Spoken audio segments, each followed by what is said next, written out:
हमने बॉडी देखी थी तो उसके निशान है, उसके थूक जहर जो होता है वो इन्फेक्ट फैला हुआ है। और ये इनों का बोलना ये है कि ऐसा कुछ भी नहीं है। पीटीआई वाले को बताया नितिन के बारे में तो मुझे आज धमकी मिल रही है। वो लड़का उल्टा सीधा बोलने लगा, हम लोगों को डराने लगा, धमकाने लगा, और इसलिए कि हम लोग डर दम के बैठ जाएं। पुलिस वाले बिकाऊ हैं और उसने पैसा भर दिया है और हम लोग गरीब लोगों की कोई सहायता नहीं कर रहे पुलिस वाले। 1:30 बजे करीब मेरे पास मैसेज आया, रिकॉर्डिंग आई है मेरे पास कि मैं नितिन आया हुआ, मैं नितिन से मिलने जा रही हूँ, मुझे कॉल मैसेज मत करी, क्योंकि वो पीठ पीछे मेरे से बात करती थी। मुझे पूरा यकीन है रिंकी ऐसा कर नहीं सकती, उसके साथ कुछ गलत हुआ है और मैं कह रही हूँ नितिन का ही हाथ है। निशान है, उसका पूरा नुचा हुआ है और उसका पूरा गला लाल पड़ा है, मुँह भी लाल है, उसके सारे। नमस्कार, आप देख रहे हैं तेज तर्रार और मैं हूं आपके साथ परमजीत कौर। देखिए, इस वक्त मैं राजधानी दिल्ली के एम्स अस्पताल की मोर्चरी के बाहर मौजूद हूं, जहां मेरे साथ एक परिवार भी मौजूद है। देखिए, परिवार जो है उत्तम नगर का रहने वाला है।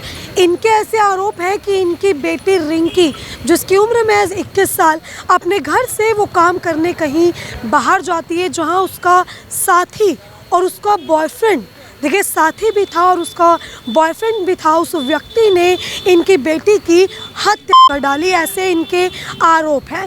देखिए, इस पूरे मामले को जो है वो एक आत्महत्या की तरह जो है वो पेश किया गया, लेकिन परिवार ये बात मानने को तैयार नहीं है कि इनकी बेटी खुद अपनी जीवन लीला समाप्त कर सकती है। परिवार का कहना है कि जिन हालातों में बेटी को देखा गया, उससे देखकर साफ ये अंदाज़ा लगाया जा सकता है कि बेटी की हत्या की गई है। अब आखिर पूरा मामला क्या है, ये इन्हीं से जुड़कर जानेंगे। एक्चुअली मैं 3 जनवरी को रिंकी के पास गई थी, जब नितिन ने उसको रूम दिलवाया था। ये रूम किसका, मतलब रेंट पे था? रेंट पे रूम दिलवाया था उसने अपने एरिया के आसपास, जहाँ पे उसको जानता होगा नितिन। ये जगह पड़ता है आश्रम सुखदेव विहार मेट्रो के पास पड़ता है, ये रेड लाइट के पास।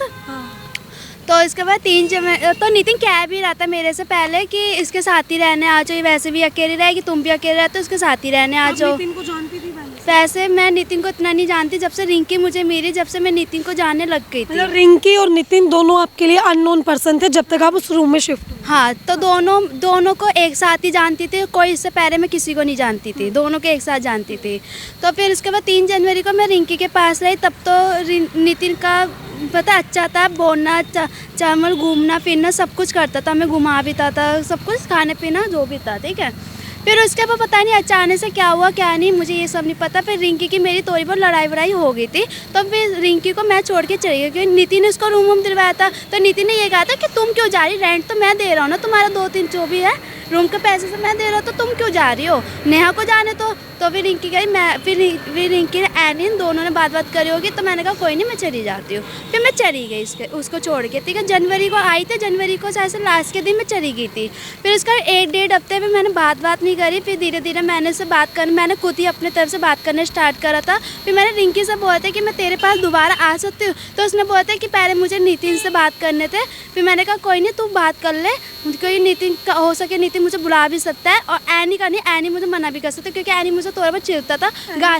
एनी नितिन का दोस्त है, ठीक है। मुझे गाली वाली बकता था, उसको सच में लड़कियों की कोई रिस्पेक्ट नहीं थी, वो मुझे भी गाली बकता था, और गुस्से में कभी कभार वो रिंकी को भी गाली बक देता था, कभी कभार मैंने कुछ सुना था, ठीक है। फिर उसके बाद मैं चली गई, तो फिर इसके बाद नितिन 1-2 हफ्ते का मेरी बात करने स्टार्ट हुई थी, तो ना मैं उससे मिली, जब मैं उसको छोड़ के गई थी ना मैं उससे मिली हूँ एक बार भी, ना मैंने उसकी शक्ल देखी, बस मैं बात करती थी, वो भी नितिन के पीठ पीछे वो मेरे से बात करती थी, बताती थी कि भाई क्या चल रहा है दोनों का, क्या रिश्ता। थोड़ा जब 14 तारीख की वो था वैलेंटाइंस डे, तो वो किसी से मिलने गई थी आगरा में, एक दोस्त है उससे मिलने गई थी। हाँ, आगरा गई थी वो किसी से मिलने के लिए, ठीक है। तो इसके बाद 14-15 तारीख को जब वो वहाँ से घूम के आई ना आगरा से रात के टाइम, तो उसके और नितिन की थोड़ी बहुत बहस हुई होगी, और मकान वाली ने खुद हमसे बताया था, रिकॉर्डिंग पड़ी, मैं रिकॉर्डिंग भी सुना सकती हूँ, ठीक है, मकान वाली की। तो जब ये मरी थी ना, तो रात तो उस टाइम अगले दिन तब 11-12-1 बजे मेरी अच्छे से बहुत अच्छे से बातचीत हुई थी, घूमने फिरने की भी बात हुई थी कि हम दोनों घूमने जाएंगे, पर किसी को बताएंगे नहीं। मैंने कहा कोई नहीं, हम दोनों घूमने चले जाए। फिर उसके बाद 1:30 बजे करीब मेरे पास मैसेज आया, रिकॉर्डिंग आई है मेरे पास कि मैं नितिन आया हुआ है, मैं नितिन से मिलने जा रही हूँ, मुझे कॉल मैसेज मत करी, क्योंकि वो पीठ पीछे मेरे से बात करती थी। मैंने कहा ओके मैं नहीं करूँगी। फिर उसके बाद सुबह 6-8 बजे के बीच में मेरे पास मैंने कॉल करा था, क्योंकि कॉल वो नहीं उठाई थी, तो मैंने कॉल करता उसने उठाई। तो मैंने कहा क्या हो गया, कह रही थी कि नया मेरी तबीयत ख़राब हो रही है, मुझे सोने दे। मैंने कहा ठीक है तो सो जा। फिर उसके बाद ना मेरी कोई बातचीत हुई है, मैंने उसको कॉल भी बहुत बार करी है, नो बातचीत, ना कॉल रिसीव, कुछ भी नहीं करा। और उसका व्हाट्सएप का लास्ट सीन भी 11 बजे का दिखा रहा था, दिन के 11 बजे का। हाँ, जब इसकी मौत हुई थी। फिर उसका मेरी कोई बातचीत नहीं सुबह के बाद। फिर उसका रात को 10-10:30 बजे पुलिस का सीधा मेरे पास कॉल आया था, मेरे से कह रही थी कि कोई एक लड़की है, उसकी ना कोई सुसाइड है। मैं न्यूज़ फ्रेंड्स कॉलोनी से बोल रहा हूँ, पुलिस थाने से। मैंने कहा कौन सी फ्रेंड, कौन सी लड़की, कहाँ से? कह रहा है फरीदाबाद की लड़की है। मैंने कहा फरीदाबाद को तो मैं जानती, फरीदाबाद की तो लड़की है ही नहीं, मेरी फ्रेंड कोई भी नहीं है। कह रहा है ठीक है मैं आपको ना व्हाट्सएप पे फ़ोटो सेंड करता हूँ। तो उसने मुझे मेरी फ्रेंड रिंकी की फ़ोटो सेंड करा। फिर मैंने पहचानी, ये तो रिंकी है। कह रहे मैम उनकी सुसाइड कर रखा है उसने, पर मुझे पूरा यकीन है रिंकी ऐसा कर नहीं सकती, उसके साथ कुछ गलत हुआ है। और मैं कह रही हूँ नितिन का ही हाथ है, मैं साफ बोलती हूँ, नितिन का ही हाथ लग रहा है। क्योंकि नितिन और एनी सिर्फ ये दोनों ही इसके रूम पे जाते थे मिलने के लिए, मुझे रिंकी ने खुद बोला है। कोई फुटेज वगैरह देखी है जिसमें लास्ट वो लोग दिख रहे हों? ये सीसीटीवी के बाद मैंने नितिन से भी पूछा था, नितिन से मेरी बात हुई थी, तब मैंने पूछा क्या पता चला रिंकी के बारे में। वो भी मेरे से पूछताछ करता था। अब ये नहीं पता था कि वो मेरे से क्यों पूछताछ करता था, कि कहाँ पर हो क्या हो, वो मुझे कोई वो नहीं था। और हाँ एक बात हो, जब मैंने कल मीडिया वाले को मैंने वो दिया, मीडिया वाले को बताया नितिन के बारे में, तो मुझे आज धमकी मिल रही है कि मैं भी तेरी वीडियो भेज दूँगा ओरिजिनल। मीडिया वाले को पता नहीं क्या क्या कह रहा था, तो मैंने भी कहा जा भेज दे। कैसे वीडियो? अब वो मुझे नहीं पता कैसी वीडियो, कौन सी वीडियो। मैंने कहा था मैंने व्हाट्सएप पे बोला था कि मुझे भेज तो मैं भी तो देखो कौन सी वीडियो। तो उसने वीडियो कोई भेजी नहीं, फिर मैंने भी ब्लॉक कर दिया। भाई मुझे भी जान का खतरा है, भाई मुझे क्या पता आगे जाके मुझे भी मार दे। मैं उसको कहीं भी नितिन और रिंकी का रिश्ता क्या था दोनों का रिश्ता ये था, गर्लफ्रेंड बॉयफ्रेंड था। रिंकी को ये लगा था कि मुझे कुछ बना देगा, क्योंकि नितिन ने कहा था कि मैं तुझे वो बनाऊंगा, ऐसे सपना चौधरी डांस वांस करती है वहाँ पे, तो मैं तुझे वो बना दूँ, तू डांस वांस की रील्स बना देगा, फिर आगे जाके मैं तेरा नाम दूंगी, आगे बढ़ा दूंगा। आप साथ ही रहती थी रिंकी के, कभी ऐसा लगा था कि भाई दोनों की इतनी ज़्यादा लड़ाई हो जाएगी कि वो मार देगा, या रिंकी खुद को कुछ कर? मुझे ये कोई वो डाउट नहीं है, कुछ भी नहीं। पर हाँ मुझे पर अब पूरा डाउट नितिन पे ही जा रहा है। और पुलिस की और बात है, पुलिस पे हमारा कोई साथ नहीं दे रही है, पुलिस पे नितिन के कहने में चल रही है, मुझे इतना ज़्यादा डाउट है। आप माँ हैं रिंकी की? हाँ, बेटी घर से बाहर काम करने गई थी और रह रही थी, और बता रही कि पहले वो शादीशुदा थी, उसने तलाक लिया, एक बच्ची भी है। शादीशुदा थी, उसने जैसे उसके घर वालों ने मारी पीटी, तो वो बाहर चली गई। कह रही मैं मम्मी कमा के खा लूँगी, मैं इनके घर में नहीं रहूँगी, ये लोग मेरे को रोज़ मारते पीटते हैं। इसके देवर ने इसको हाथ उठाया था, इसके देवर ने 2 बेलन मारे इसके। मेरा लड़का ये खड़ा है इसके सामने, तो इसने मेरे को बताई मम्मी के ससुराल वाले सारे खिट्टे एक हो जाते, वो अकेली पड़ जाती है। इनने मार पीट के निकाल दी, घर से चली गई। फिर ये कहीं रहने लगी, कोई नितिन नाम का लड़का था, उसने कहीं फ़ोन में फ़ोटो निकाली थी, तो जैसे नंबर निकाला था, तो उससे बात वही थी कि तू जहाँ आ जा, मैं तेरे को सपना चौधरी की उसमें रख लूँगा, आगे बढ़ाऊँगा, तेरे को कोई ज़्यादा वैसा बड़ा मतलब लालच दिया उसको, काम दिया, तेरे को ऐसा बना दूँगा, थोड़ी जैसे कहा तू बड़ी हो जाएगी ज़्यादा पैसे में। से एक दिन पहले उसका फ़ोन आया, हाँ जी, मौत से पहले एक दिन उसका फ़ोन आया, वो कुछ बताने वाली थी हम लोगों को। तो उसी रात को उसने बोला कि आपको क्या नाम है फ़ोन करने की कोई ज़रूरत नहीं है। हाँ, वो रिंकी का फ़ोन आया और क्या नाम है वो लड़का उल्टा सीधा बोलने लगा, हम लोगों को डराने लगा, धमकाने लगा, और इसलिए कि हम लोग डर दम के बैठ जाएँ। और ये है ना कि क्या नाम है मौत का जिम्मेदार वही है, नितिन नाम का लड़का। अभी कुछ पुलिस ने उस पर इन्वेस्टिगेशन की है, जैसे आप लोगों ने बताया हो कि भाई हमें इस पे शक है, उसको पकड़ा हो? अभी नहीं पकड़ा है, नहीं अभी पकड़ा नहीं है, तो गले पे निशान है सारे। अभी हम रिंकी की क्या हालत थी जब आप? अभी हमने बॉडी देखी थी, तो उसके निशान है, उसके थूक जहर जो होता है वो इन्फेक्ट फैला हुआ है। और ये आइनों का बोलना ये है कि ऐसा कुछ भी नहीं है, साफ मना कर रहे हैं। मतलब ये लोग एक तरीके से आत्महत्या ही दिखा, हाँ, कि इनने खुद जो करा है, लेकिन उसके निशान दिखा रहे हैं। ठीक है, अगर खुदकुशी भी करी है तो उकसाया किसने? ऐसे निशान है, उसका पूरा नुचा हुआ है, और उसका पूरा गला लाल पड़ा है, मुंह भी लाल है, उसके सारे दाग वैसे हैं, पूरे झागले कर रहे हैं उसके मुँह से। जाग नहीं।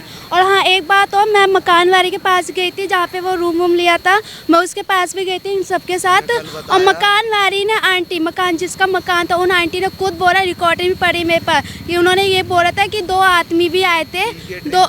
हाँ और उसी दिन की बात है जिस दिन रिंकी ने मुझे ये बोला था कि 1:30 बजे कि मैसेज कॉल मत कर। उस दिन की बात लग रही है मुझे ये बात, कि आंटी ने भी यही बोला था कि रात के 2 बजे बाहर गई थी रिंकी, और 2 लड़के भी आए थे साथ में, सुबह भी आए थे 2 लड़के, ऐसे कुछ बोला था उन्होंने। रिकॉर्डिंग पर मैं चाहे रिकॉर्डिंग में सुना सकती हूँ।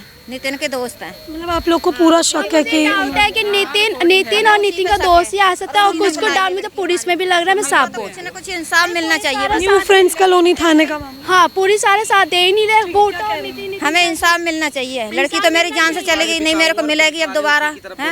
वो इसको लड़की को मेरी बहुत बेइज्जती। पुलिस वाले बिकाऊ हैं और उसने पैसा भर दिया है, और हम लोग गरीब लोगों की कोई सहायता नहीं कर रहे पुलिस वाले। उसने पैसा भर दिया, वो पैसे वाला है। अच्छा ये रिंकी और नितिन कब से एक साथ रह रहे हैं? 4 महीने हो गए। 4 महीने। हाँ ठीक है।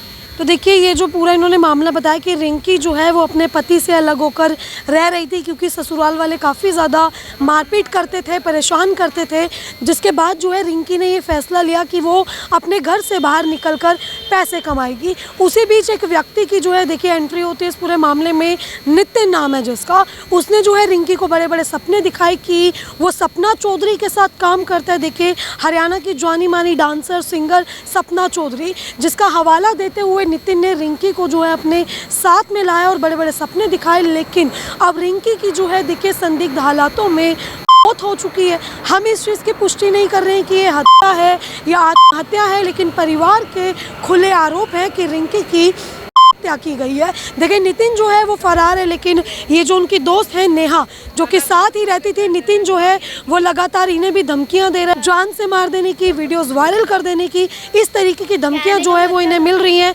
मतलब इनका साफ तौर पे यही आरोप है कि इनकी बेटी की हत्या कर दी गई है। देखिए मामले का खुलासा तब होगा जब पोस्टमार्टम रिपोर्ट आएगी, लेकिन जिस तरीके से इनका कहना है कि पुलिस इनका पक्ष सुन ही नहीं रही है, तो इनके ये भी आरोप है कि हो सकता है कि पोस्टमार्टम रिपोर्ट में भी कुछ हेरफेर कर दिया जाए। तो देखिए पुलिस को ऐसे में चाहिए कि इस पूरे मामले की छानबीन पूरी जो है स्पष्टता के साथ की जाए। न्यू फ्रेंड्स कॉलोनी थाने का ये पूरा मामला है। अभी आप देखिए यहाँ मोर्चरी में पोस्टमार्टम हुआ है, अभी फैमिली को बॉडी जो है वो दे दी गई है। आईओ जो है वो प्रवीण कुमार है इस पूरे मामले के, जो कि फैमिली के साथ बिल्कुल भी कोऑपरेट नहीं कर रहे हैं। अब देखिए फैमिली जो है वो इंसाफ चाह रही है, और परिवार का कहना है कि भाई नितिन को कड़ी सजा दी जाए। और देखिए इस बीच एक सवाल ये भी है, अगर रिंकी ने आत्महत्या भी करी है तो रिंकी को उकसाया किसने? देखिए अगर रिंकी ने अपनी जीवन लीला खुद समाप्त कर भी ली तो ऐसी क्या वजह थी कि रिंकी को अपनी ज़िंदगी ख़त्म करनी पड़ गई? पुलिस को चाहिए कि हर एक पहलू की जांच करे और इस पूरे मामले को जो है बिल्कुल खोलकर परिवार के सामने पेश करें। अब देखिए आपने जो ये पूरी खबर देखी, इस पूरी खबर में हमारी अपनी निजी राय कुछ भी नहीं है। आपकी इस खबर को लेकर जो कुछ भी राय कमेंट सेक्शन में ज़रूर साझा करें, और ऐसी तमाम खबरें जानने के लिए देखते रहे हमारा चैनल तेज तरार। अभी के लिए सिर्फ इतना ही। दिल्ली से कैमरामैन नरेश कुमार के साथ मैं परमजीत कौर। अगर आपको हमारी ये वीडियो पसंद आई हो तो इसे लाइक एंड शेयर करना बिल्कुल भी ना भूलें। इसके साथ ही हमारे चैनल तेज तरार को जरूर सब्सक्राइब करें, और हाँ बेल आइकन को दबाना बिल्कुल भी मत भूलिएगा, जिससे दिल्ली से जुड़ी तमाम खबरों की नोटिफिकेशन सबसे पहले आप तक पहुंचे।